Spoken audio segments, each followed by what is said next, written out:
It's my pleasure today to convene this discussion session this afternoon, this concurrent Preventing Sexual Abuse of Older Women. And it is, as I understand, and Dr. Catherine Barrett can perhaps explain a little more about this later on, the first of its kind, the first interdisciplinary panel responding to one older woman's account of sexual abuse to outline the immediate responses and the social and cultural changes necessary to prevent sexual abuse. It's a complete truism to say that this is an extraordinarily difficult topic.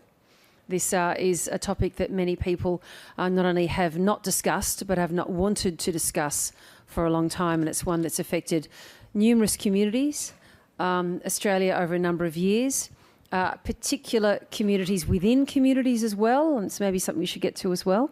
And I mean there by ethnic communities and the like, and the barriers that are to investigation and clarity and resolution that exists there. And we've got a fantastic panel of people to discuss this as well as a case study. So introducing you from your left to your right, Di Macleod, the founder and director of the Gold Coast Centre Against Sexual Violence. Libby Murphy, Superintendent Libby Murphy from the Family Violence Command with Victoria Police. Phillipa Campbell, Advocacy Coordinator with Senior Rights Victoria. Jill Abraham, who's the founder and director of Crowned Aged Care Services, and she can describe a little more about that later. And Dr. Catherine Barrett here on my immediate right, founder and director of the OPAL Institute and coordinator of the Power Project. She has a request to make of us all at the end, if we're all comfortable to do so. We'll get to that in a minute. It involves a photograph, simply because this is a signal moment in a series of conversations about elder abuse, and one that requires scrupulous attention. So these are your wonderful panellists this afternoon. Please welcome them all.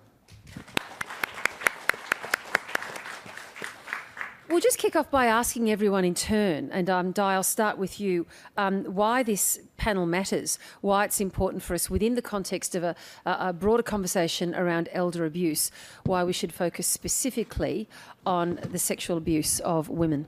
Di? Thank you. I think it matters because ageism and sexism combine to render older women invisible, and we heard some of that this morning. If we combine that with the issue of sexual violence, which is also largely invisible, the result is the sexual abuse of older women is doubly invisible. So it's great to be here to help dispel some of the mythology that sexual abuse of older women doesn't occur. From the work that I do, I can tell you that it is not rare, it is real. Thank you. Thanks so much, Di. Libby? Thanks, Virginia. For me, from a policing perspective, we often hear narratives that this is actually occurring in the community. Underreported, absolutely. I think underreported much more than mainstream sexual assaults. And I think that probably comes from an engendered position in terms of, we know that family violence and sexual abuse and sexual assaults are actually about gender inequality.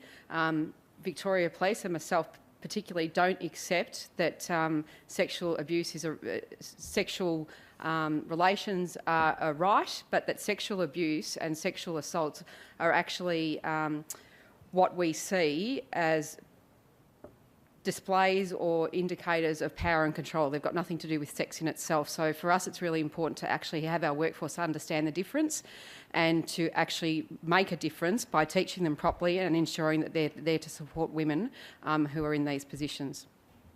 Thanks. There's a lot to get back to through the course of the conversation. Thank you for that, Libby. Phillipa Campbell. Yeah, look, for me, it's really important that the panel's together today with you. Because as we all know, elder abuse is hidden, sexual abuse is even more hidden. And in my service, I looked at the stats before I came up here, just to see what we're collecting and how it's being disclosed. And from 2016 to current, we've had 3 disclosures at our intake. So the first call into our service, there's been 3 disclosures of sexual abuse. However, when our service gets involved with a woman, we've opened up 20 cases of sexual abuse. So it's there, it's about learning how to ask questions of older women. All of those cases, those other than the 3, have been disclosed through physical abuse and other abuses. So for me, it's important that we learn how to work with older women and how to help them disclose this issue. Thanks so much, Phillipa. Jill Abraham. Well, isn't this a great opportunity, and in the past being very rare, to be able to gather a group and actually make a difference and make a stance and build a platform for furthering this particular issue that is very largely underestimated, is what I actually thought to myself after listening and reading and looking at all the cases and, of course, collectively the experiences that we come across. I just look forward to building the knowledge of prevention and signs and discussing that together today about a practical way forward. And Catherine, in a sense, this is really your baby. This is something that you've been speaking about for a long time.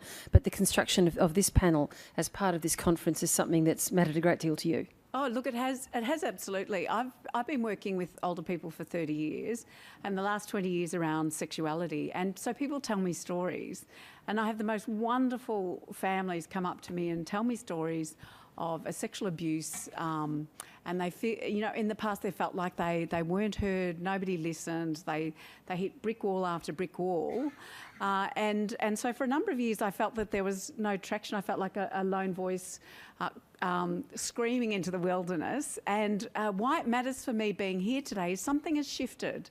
Something else will shift with this panel, but something has shifted up until this point. I'm now getting calls from service providers in particular and some family members saying, an older woman that I know has been sexually assaulted, or my mum's been sexually abused, and what can I do about it? So that's why it matters to me today that you're all here in particular and these esteemed colleagues, because today's a turning point for listening. Okay.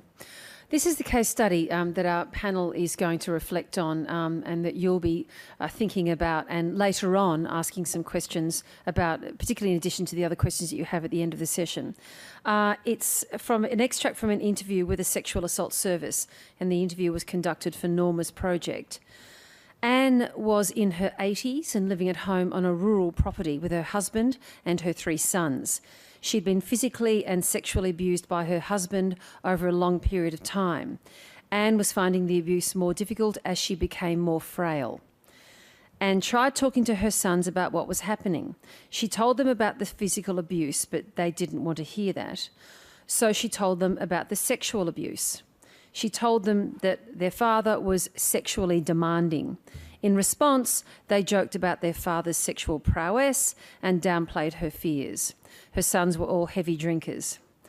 Anne didn't raise the abuse again until a year later, when her husband was prescribed Viagra by his GP.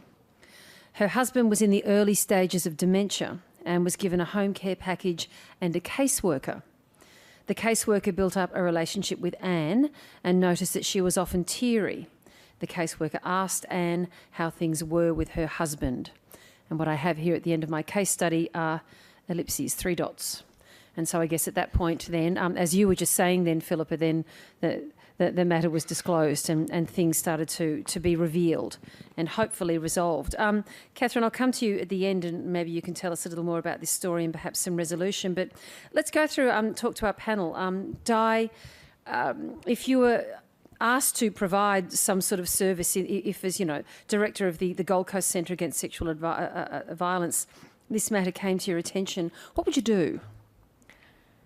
I guess it's not an uncommon way for these matters to come to our attention through a worker in the home when someone's disclosed, usually after a long period of intimate partner violence and intimate partner sexual violence. I think firstly we need to recognise that the behaviour's been going on for a long time.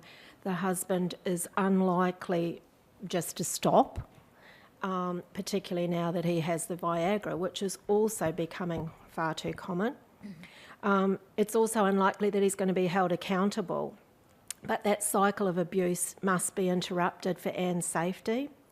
from a therapeutic point of view, you can't address an unsafe subject when the victim is unsafe. So we've got to get to the victim to a point of safety before we can even start to discuss the subject. So what we would do in terms of the crisis response immediately is collaborate with the in-home worker to focus on Anne's immediate physical safety, and ideally have the husband removed, perhaps have him in respite care to buy some time to ensure that he has no ongoing access to her body and that we can speak privately with her. We would tell her that we believe her and we're sorry that this has happened to her, that his behaviour is not okay and it's not her fault. It's also start to break down the isolation, because often women think they're the only person that this is happening to. So we'd be normalising it by saying, unfortunately, it does happen to other women. It happens to women of all ages. Dispel the mythology around counselling and support. A lot of people out there, including older women, don't understand what sexual assault counselling's about. It's not about talking about the details of what happened. It's looking at the impact that behaviour's had on her. We would also discuss in the crisis phase the benefit of a medical examination to check that she's okay, explore what's her current support network look like, check out what she would like to happen in relation to stopping his behaviour. We'd need to explore the legal and practical options and what would she see as her ideal living arrangements. Depending on her choices and with her permission, we would continue to collaborate or begin to collaborate with appropriate stakeholders. Beyond crisis, we'd offer her ongoing support and counselling to address the impacts of trauma.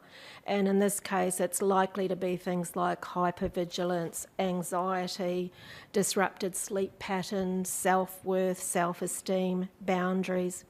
And I guess we're probably going to be addressing areas like shame and blame. All of the work that sexual assault services do has a central focus on safety. Safety has to underpin everything, physical and psychological safety. So with her permission, we'd continue to collaborate and liaise. It's really important that we have a strong network around her. Yep. Look at increasing that support network and decreasing her social isolation. That's what we'd be doing in the initial stages, and the rest of it will depend on her decision making and choices from that point forward. Di, thank you. Libby, from a policing perspective, if this sort of, at the first port of call came to you, let's say Di or someone like Di sort of, rang you, to include you in this whole process, what would your first response be? If it was specifically reported to me, so the normal process would be that one of our experienced detectives, who's actually trained in actually understanding the whole story and understanding there's a much bigger picture, would be assigned as an investigator to this, and that person would actually obviously have dealings with CASA or referral services in terms of the welfare. Can I just jump in there? Would that person go out to see her in uniform? No. So our investigators don't go in uniform, and we actually do risk assessments before we actually attend or make approaches. So it's about actually understanding what the risks are to the victim, what the behaviours are of people in the house. So in you've got two sons there. We would certainly be looking at the sons, because I dare say again that the sons would be perhaps products of their father, if I could say it in the simplest terms. Yep. So for us, that would be part of our risk assessment and actually the approaches that we'd take. And certainly we would try to approach her not necessarily in the home, but perhaps in an area where she was safe, whether she'd engaged, and that we could approach her there. We would actually, and I'd like to think that we're moving forward from a position of actually always being about enforcement. So traditionally police have operated in terms of something's reported, so we've got to catch the crook and we'll get them to court and we'll get them to jail. And it's a terrible thing to say when so much of this is going on, but I think in the past have been quite remiss towards victims and actually understanding what their wants and needs are. So a socket investigator, so our socket members are now trained around that. in terms of actually understanding paces to actually deal with different victims on different occasions and what best suits the person who's involved. So we would then obviously assess that when we spoke with her. We would, as Di said, understand that there's a much bigger picture about this, and this is just one small piece of something that's been going on for a very long time. So we would work to make her safe. So in terms of that, we would have a legislative obligation in Victoria to actually take out an intervention order on her behalf because of what's been reported. Whether she chose to come to court, we would still do that and make that application on her behalf. And we could do that in terms of, and we do, we become the applicant so we protect the victim. So we can often provide the evidence in terms of that. We would make sure that he was removed and possibly the children, if we, or the boys, if we could. That's complicated, isn't it? Yeah, they're all living in the same house. I'm going to make an assumption here, just for the purposes of kicking this around. She wants the sexual violence to stop, but she doesn't necessarily want her husband removed from the house.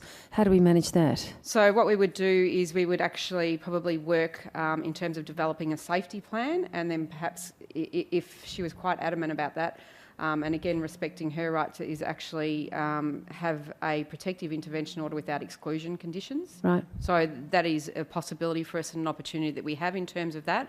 But we would actually be quite vigilant, particularly with our now family violence teams and moving forward our family violence investigation units, about visiting that house and making sure that the perpetrator and the sons know the police are present, the police are here, and we will be watching you.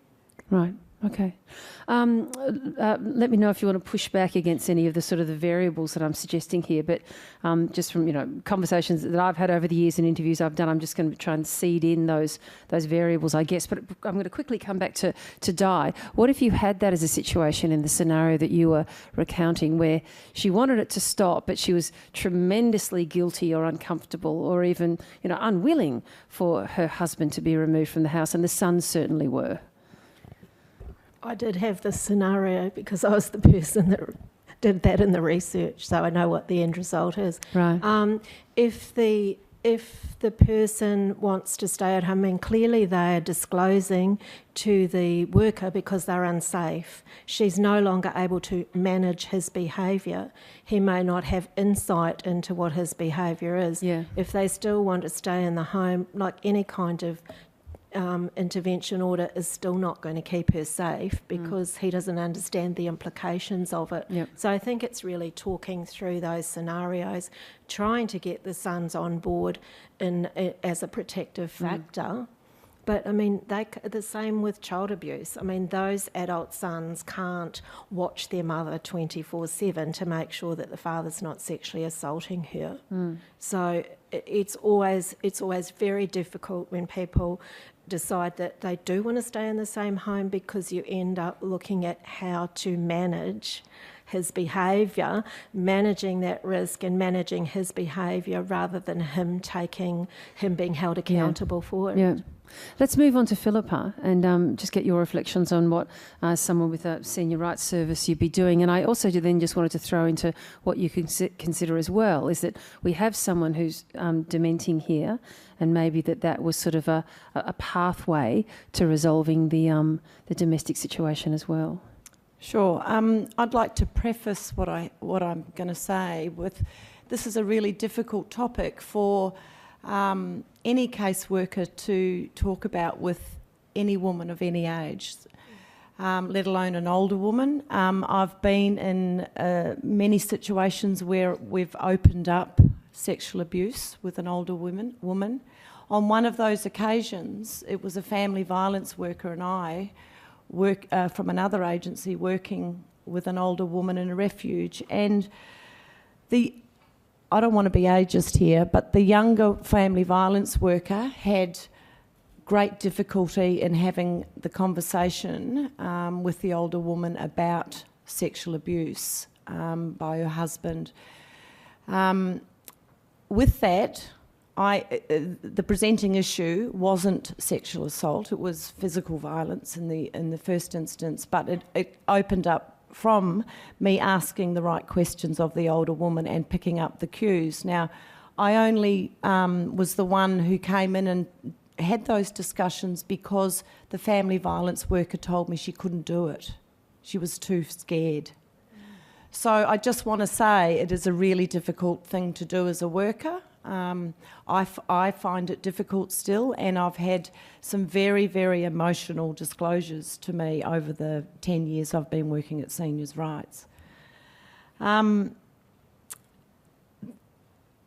Disclosing, I would imagine that the caseworker has been told about the physical abuse. I wouldn't imagine that instantly she'd talk about the sexual assaults or abuse. If that was what I'm going to surmise, then I, as a caseworker, would build some solid rapport with the older woman and gain her trust to find out as much as I possibly can in a gentle sort of way, because bringing all of this up after a number of years of abuse can be equally as bad. At Seniors' Rights, we would offer safe support. That is, we would never meet with the person on the property, given the circumstances. We'd probably whisk her away somewhere safe and talk to her about what she wanted to do. With regard to staying at home, that's her prerogative. If she wants to do that, that's what we help her to do. Older women have a lesser ability to recover from any sort of abuse. That is, you know, could be homeless at the end of it, don't have the financial means, etc., etc. We know all of those things. So I'd tread very carefully, very gently, and bring in other services, expert services such as CASA, and have a team around her to try and help get her to where she wants to be. I can't stress enough that this is a really tough subject for any caseworker to talk about with women generally.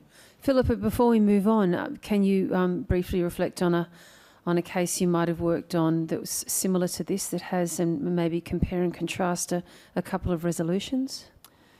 Yeah, I can. I met with a woman at one of the major hospitals in Melbourne. Her husband was in hospital having his medical appointment, and the social worker there was fabulous, knew all about elder abuse and was able to talk with that older woman when she was waiting for her husband. Can I just jump in there? Did the social worker just spot some cues or make some observations? She did. She did. It was observation of how they interacted together. Really?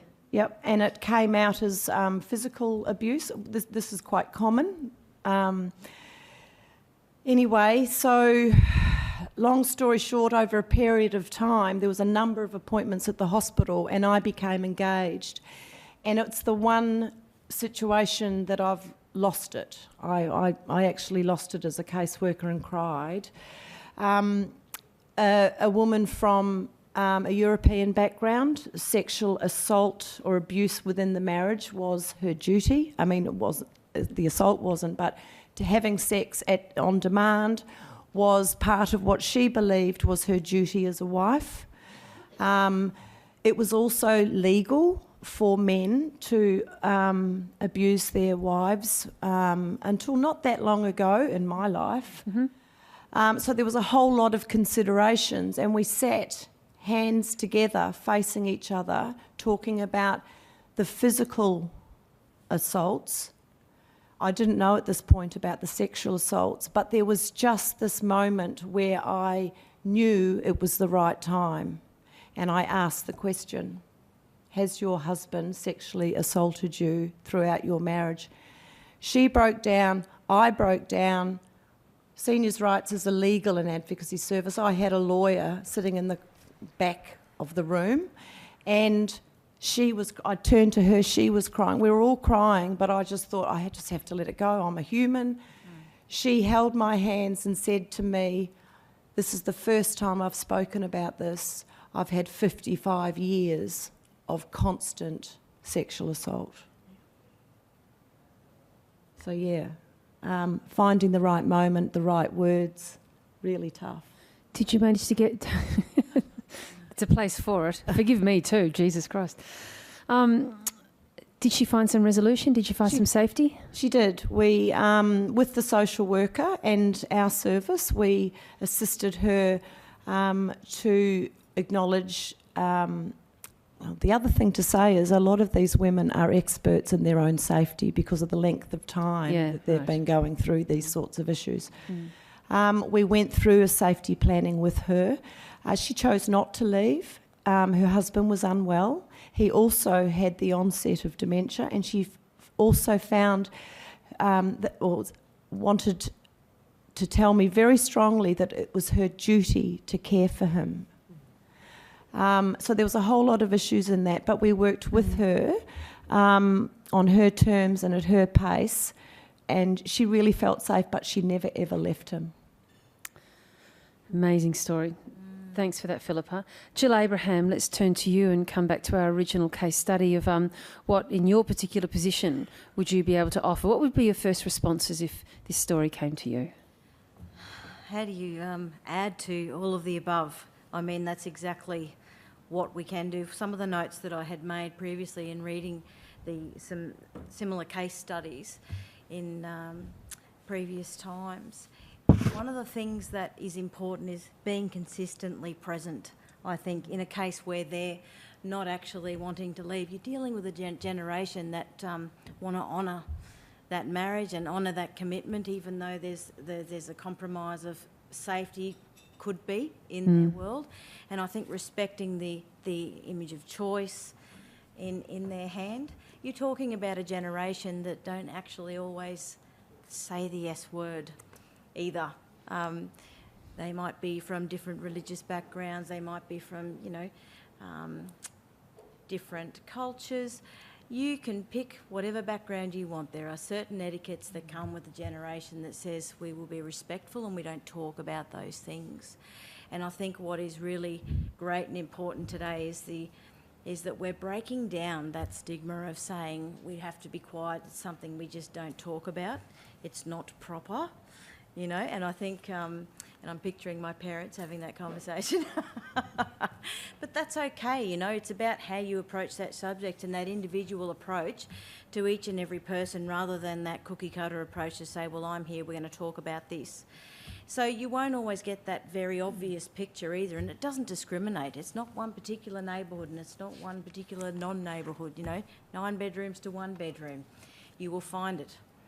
And it always astounds me that even today, after all this time, we still default to a specific stigma of what it looks like and what type of family you'll find it in. It doesn't discriminate between respectful or not. But one of the things I would add is actually in support of all of the comments that have been made is putting those supports in place in a very consistent method. So you might have Blue Care coming in one day. Oh, look, Meals on Wheels is coming in on Tuesday. The police are coming and doing a check Wednesday afternoon. It's very difficult because you want to protect and you just want to run out there. Human nature says, right, you're coming with me. This will never happen to you again. Oh, good, you won't mind leaving the boys, the husband, all that kind of thing. But what about that history of connection of 46 years and always that hope and question of, but he's my husband. They're my sons, this is my family. Am I completely alone now? So there's some of the considerations that I think about within that particular story and many, many others. But my message, in addition to what's been said here today, is I understand that there is a whole generation of taboo when it comes to that particular even word. Yes, and I would suggest for younger generations as well. I mean, an impossible reality to admit to and to admit public to as well. Just before we move on, Jill, you mentioned there about being constantly present, and you mentioned a variety of services that could be employed, almost as sort of, independent observers, knocks on the door, arbiters that can just sort of pop in and change. And does that end up changing the dynamic of that household and changing the safety matrix of that woman, does it? Yes, it does. For example, in our organisation, what occurs is we will have linkages with people that actually are living overseas, residing, and their parents are here, they're elderly, so you might have some in China, you might have some in the US. Australians work and live in Singapore. A lot of them, we're talking about people that aren't actually eligible either for either aged care packages or any supports whatsoever, or don't understand that they can look for community groups and linkages themselves. And so one of those is just doing the check-in, the phone calls, the face-to-face, letting the families know in those reports about what did the yard look like, who was around, how did they feel about that particular time or during the week. You know, just asking those questions. I am ever conscious. There was 2 words used in this morning's presentations, and one, I wrote them down, was the cultural change. We get that there's a generation of cultural change and how that's seeded, and we all have talked about in the past about, you know, how we're raised in that culture of the home and it starts there and branches out, or a personal decision to have this conviction. But there's also that word that she used in "I'm just a support worker." I likened that to a situation where I had that awakening of, well, when I go out to a shopping centre, I want to be more conscious of who's around and who's sitting alone and who I'm going to eye off to go and have a cup of tea with. And you'd be amazed the conversations that come out of that. They are all around us. They're in vertical communities surrounded by 1,000 people, yet completely alone. And they have had experiences. And of the women that I have spoken to, well, there's 2 in particular in one vertical community, their neighbours that don't know each other suffered all of their married life sexual abuse. Now, they're no longer with those husbands, but they didn't have an avenue or feel like it was the done thing or etiquette. And I can tell you that she was from high society and the other was not. And yet they could have supported each other during the very end times. A lot of it had to do, obviously, with the role that dementia played in the onset for their husbands, but one in particular suffered physical and sexual abuse all of her married life, surrounded by high society. Are those 2 connected now? Are they? They certainly are. We can't help but put that cup of tea morning together, can you? That's great. Dr. Catherine Barrett, we'll turn to you now, your reflections on this particular case study we're looking at, and also just where it sits in terms of the research and how common we understand this story to be. That there are some really common themes that have come up in this story and in people's responses as well too, that go across the board. And I guess the first one is isolation. In this case, I think Anne was geographically isolated, but often the women whose stories are shared with me are isolated in other ways. They may have, their male partner may have intentionally isolated them from other family members and friends as a way of controlling. They may be emotionally isolated in terms of the lack of confidence and self-esteem that comes with being in an abusive relationship. So that isolation makes them more vulnerable. I think that's a really important point. The long-standing abuse. So I spoke to a woman whose life was transformed by a family violence service, and she rang up Talkback Radio one day when I was on, and she wanted to tell everyone about family violence services, and she'd been physically and sexually assaulted. And when we asked her how long for, it had been 48 years. And so it had taken her 48 years to find out about these services that could transform her life. I think the thing that not talking about the sexual but talking about the physical, that women seem to give the information that will get them the outcome and hold back the sexual abuse because of the shame around that. The fact that the GP had no idea is a really common theme, that there are often health practitioners in there that have no idea because the women are holding that information. Can I just jump in there? This is based from a real case study. The husband's GP, was that Anne's GP as well? Yes. I didn't realise that was a story from you, such as confidentiality of research. And I'm assuming a long-term GP. Yes, yeah, presumably. And no idea. Yep. No, which is a really common thread as well too. And I think for those of you that are service providers, the loveliest thing about this story for me, the thing that warms my heart, and I hear it time and time again, is the service provider who goes in and who goes, people have just said that she's teary, but actually, you know what, she's more teary when he's there, or he won't let me be in the room alone with her, or those kinds of things, and sit down and have the kind of conversations that Phillipa talked about.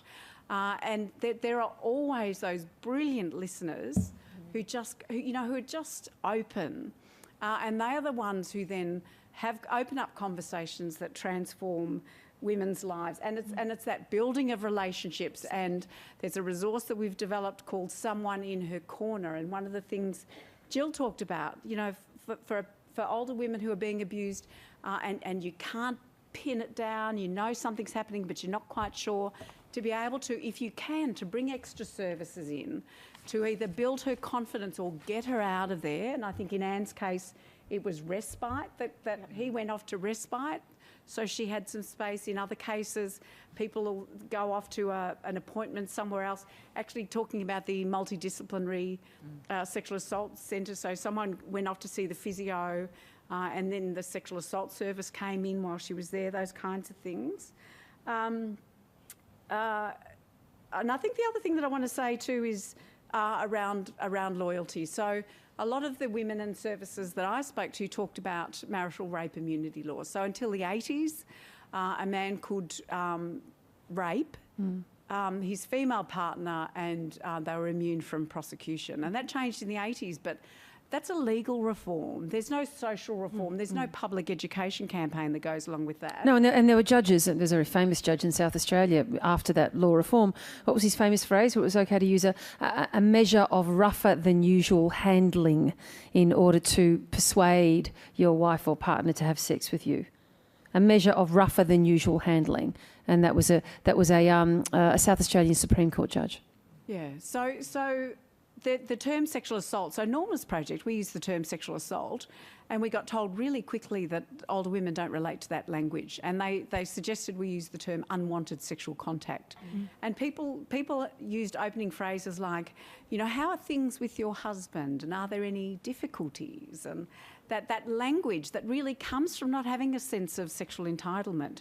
You know, you actually, your body was your male husband's, and a number of older women who either told their mother, the priest or the GP that this was happening to them and got told it was their duty.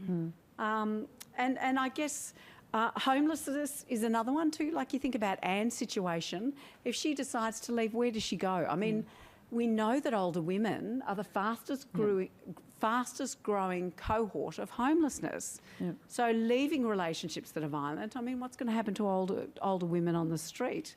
They're at more risk of being sexually assaulted. But I guess the theme from this story and across all of them has really been, and the reason that I'm so happy to be here today, is because, you know, I think up until this point we've not well understood that service providers who go in and open up a conversation transform the lives of older women.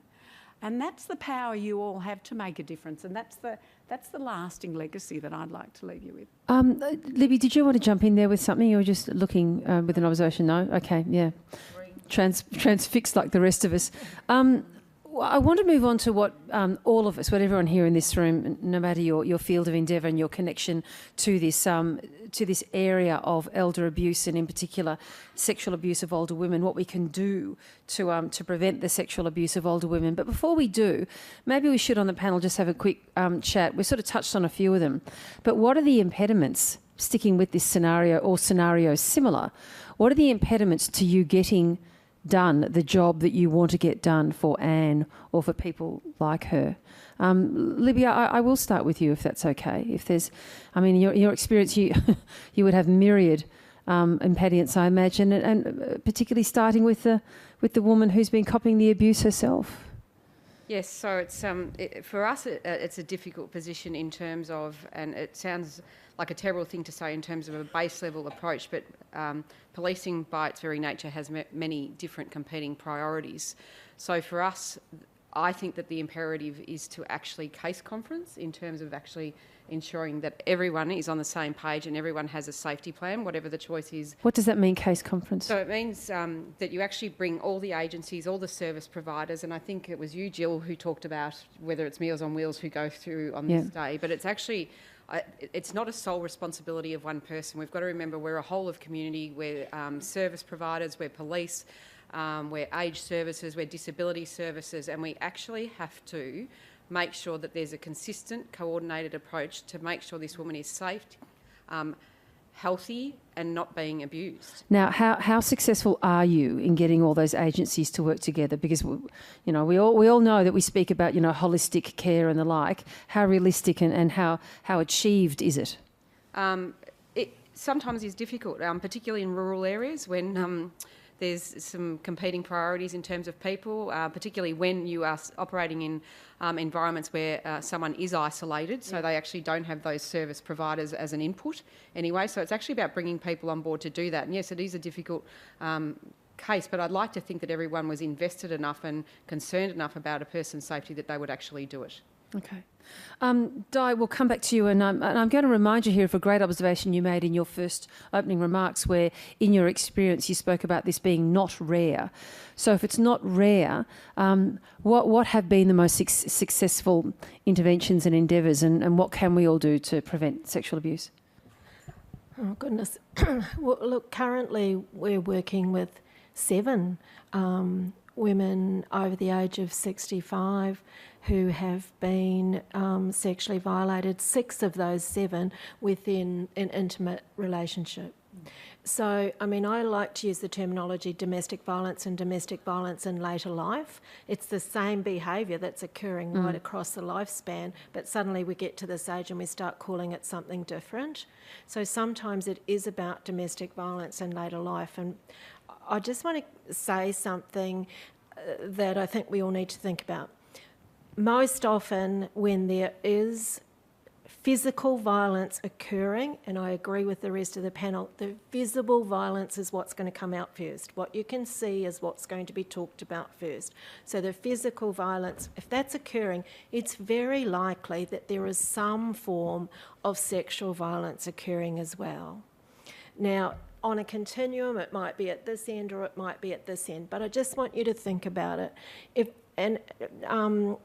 Judge Jeffrey Kramer, who's a Milwaukee Circuit Court judge in America, I was at a conference when he said something that really sort of light bulb moment, was that if someone is controlling in the lounge room, in the kitchen, why would you expect it to be any different in the bedroom? Someone who is physically abusing their partner is not going to have a respectful relationship inside the bedroom, and in that sexual relationship, the woman's probably not going to have a choice. For sexual assault services, I think we're in a unique position that when women come to us, it's already disclosed. They're coming to a sexual assault service because they've already disclosed that sexual violence has occurred. We've worked, it is about collaboration, and it's not one person can do it all. It's quite rare for us that the women want to take the violence to the police. They don't want to enter into the criminal justice system. I can tell you one actually in the last 2 years that has, and she was a woman in her late 60s, been married for 40 years, husband always wanted to engage in certain sexual practices that she didn't want to engage in. So he was a big consumer of pornography. He started to, unbeknownst to her, drug her each night and carry out the behaviours that he wanted to do, and on occasions film them. She woke up one night in the middle of this and realised what was going on, and she told her daughter straight away, and she went to the police, which that's not a usual, that's not what you usually see. And she went to the police because the daughter made her, it was the stepdaughter, made her go to the police, really strongly encouraged her. Then she decided she didn't want to do that anymore. So then we spoke to her about the possibility of withdrawing if she wanted to. Then she decided, she went back and forth a while, and she decided that she would continue with the complaint. And again, doctor, family doctor, same family doctor for both of them. Yep, he'd prescribed him Viagra as well. She'd been complaining about bowel problems for 3.5 years. Never picked it up. Never was it picked up? Anyway, she was hesitant coming to sexual assault counselling in the first instance, but continued to do that. We supported her through the court case, where she started joining a whole lot of dots that she hadn't been able to join before, hadn't been willing, hadn't been safe enough to join before. Her husband was convicted, and he did get a short custodial sentence. And during that time, we saw her just bloom and just take her own control of her own life back. And, you know, she is out there now. He's out of jail now. They have nothing to do with each other. They had a lot of assets, which she was able to buy her own place. Carved a new life out for her. I was at the shoe shop the other day and I saw her, and she said, I am so happy that I got the support that I did, that I actually made sense of what was going on in my life and chose the life I wanted to live for myself. And a really fantastic takeout from that story is how observant you need to be, you know, just as a connected person, a community member, if you are a GP, if you are a service provider, if you're a podiatrist, you know, to what your client is actually bringing and projecting and feeling into that intimate space that you can have. Phillipa, let's move to you. I just wanted to say that one of the things that we observe as a society is that older people don't have sex. So I actually said this to my dad, who's 83 next month. I was telling him I was coming up here and he's very interested and and I said what I was talking about. And I said, you know, Dad, lots of people out there think that older people don't have sex. So often, if that's the case, GPs won't equate that to a sexual encounter at all, or caseworkers or the like. And he said, that's bloody bullshit. We all have sex. That's my father, though. So I think it's really, really important to break down those barriers and all that ageist stuff and think, you know, older people do have sex. Older men do want sex. Older women want sex. So when someone's presenting that they've been sexually assaulted, I mean, the woman that I spoke about earlier was 89, you know. Most people would think that an 89-year-old wouldn't be having sex, or, you know, or the male wanting sex. So you've just got to open your mind up that any presentation, of course, and the trauma that you spoke about can present differently for older people. You know, it might be dismissed as the onset of dementia, or she's a bit, you know.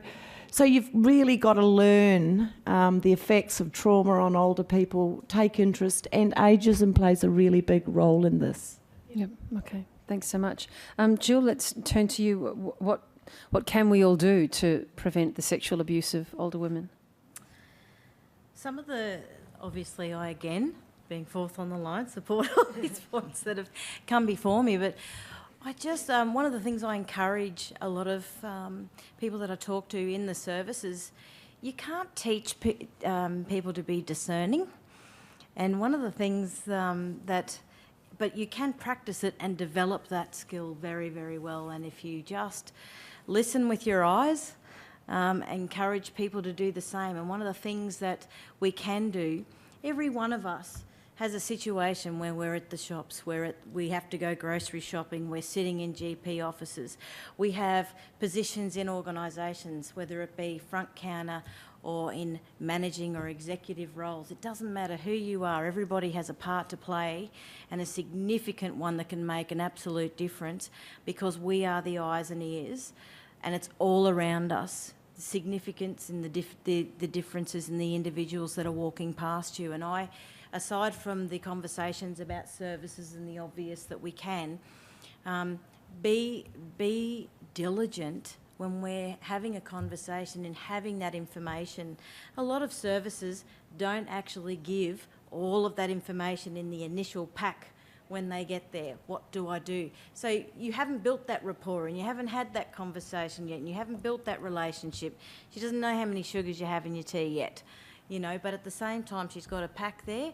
She's flicking through it after you go, and that may be catalyst for that conversation the next time you come to the door. So just to add to these other points, it's not anything that's going to be something of a wow factor.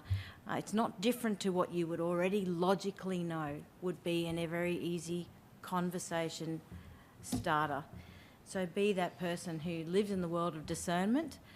Be conscientious of the people around you wherever you are. Add that to your vocab and be listening with your eyes as well. And if you are in a service, make sure, review your packs, make sure they've got all the information of the myriad of services that they actually can contact, even just in the services that we know exist here today, or individuals that can be a help. Okay. Yes, go on, jump in, Libby. And it's a really good point, Jill. And I think that for policing, for sector agencies, for whoever it is, you've got to step away from the process and think about the person. And it's really important in terms of, you know what, trust your gut. If you think something's wrong, it is. If you feel that it is, let me tell you, 30 years of policing, it's wrong. It's wrong. And I think that your gut is the best thing that will tell you, but invest in the person and not the process. Yeah, great. Thanks, Libby. Catherine? Listening with your gut, that's a really nice way of thinking about it. I'm getting a lot of calls now from service providers who want to know, they think someone's been sexually abused and they want to know what to do. So today I launched a project called the Power Project.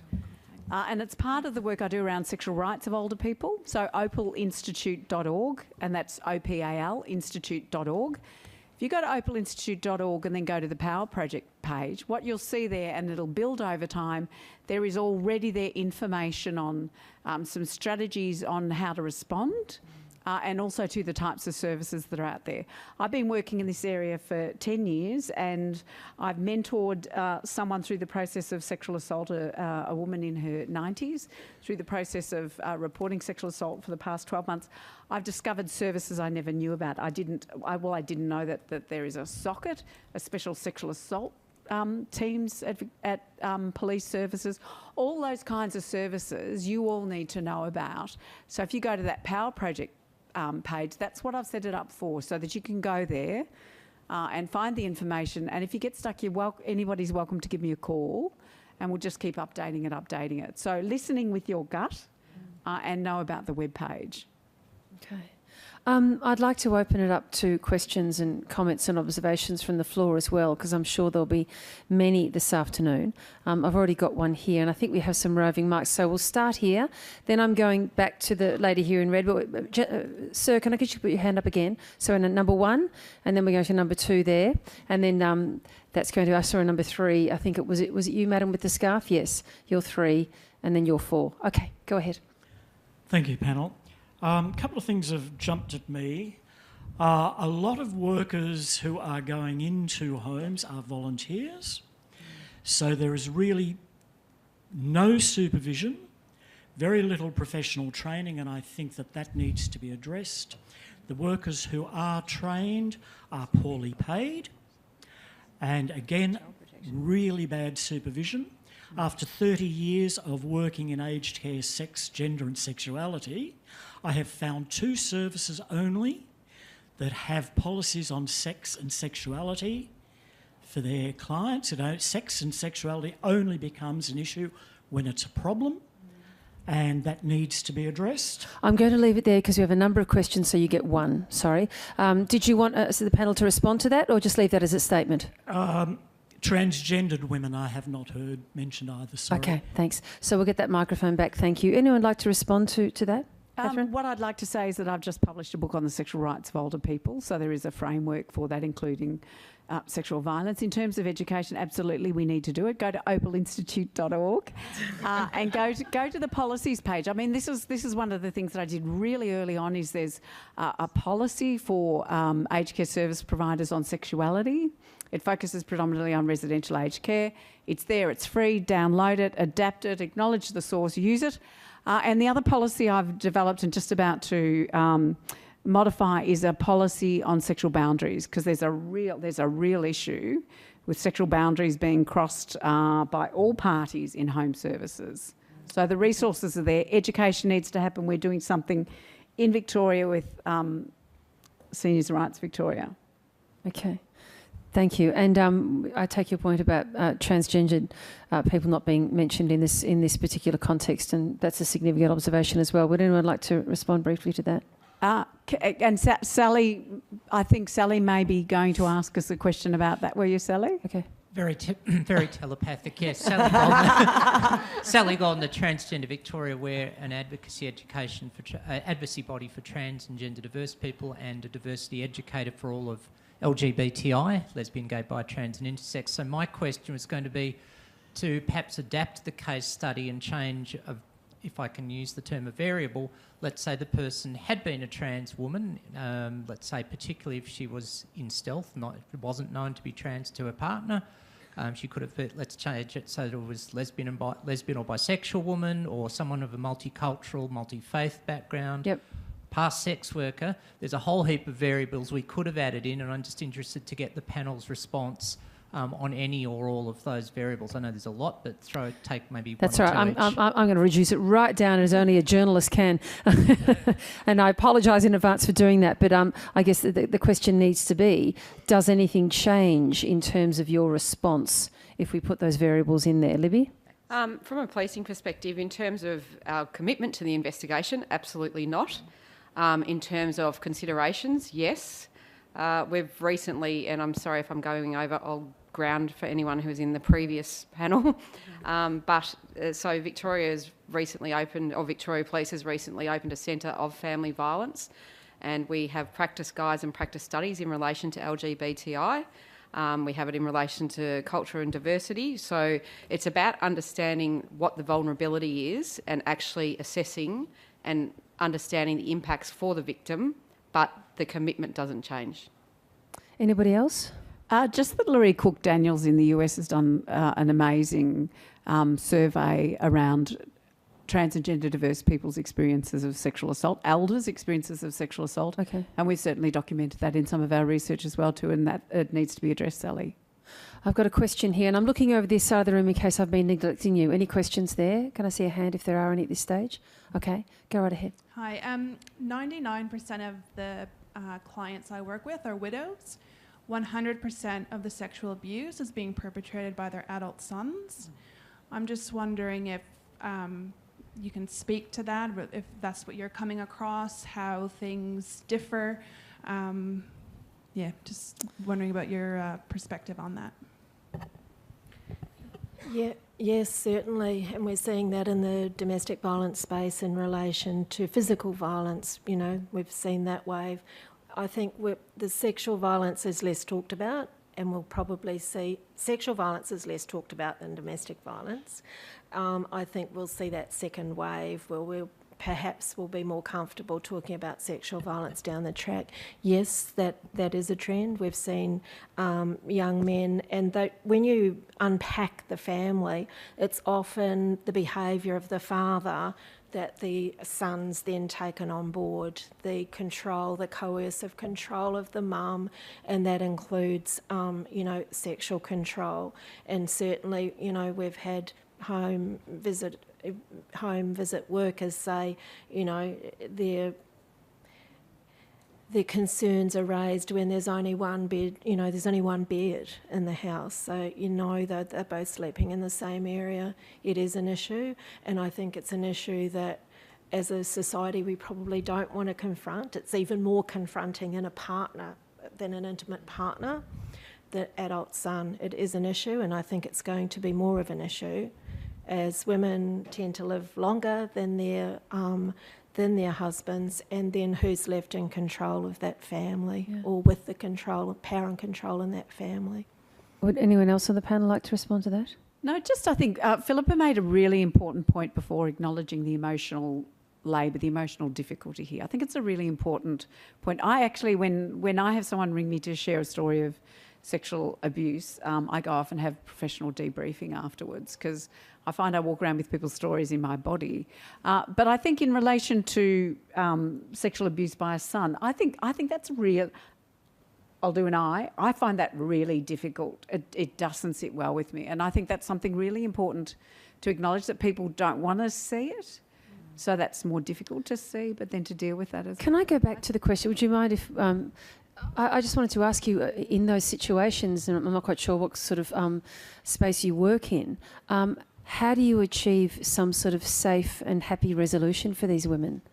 What form does that take? Yeah, so I work at Melbourne Legacy. Everyone's probably familiar with Legacy. Yes. So I'm the older adults coordinator. So we do a comprehensive assessment when a client first comes into our service. Yep.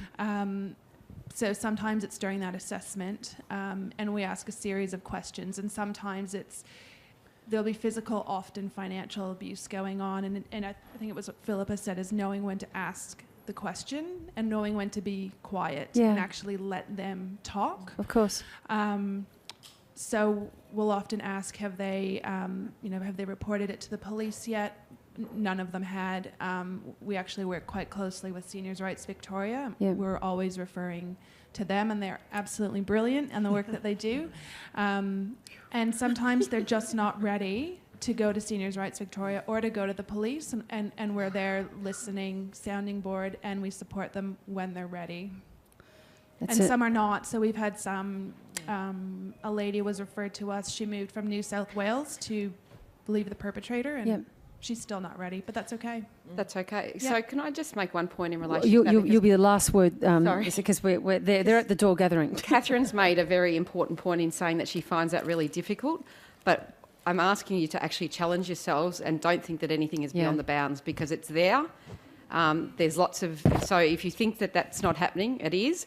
Can I just actually ask you, and again, it's not touting Victoria Police, but there's a whole bit that underpins and underlies myths and misconceptions about sexual assault and sexual abuse.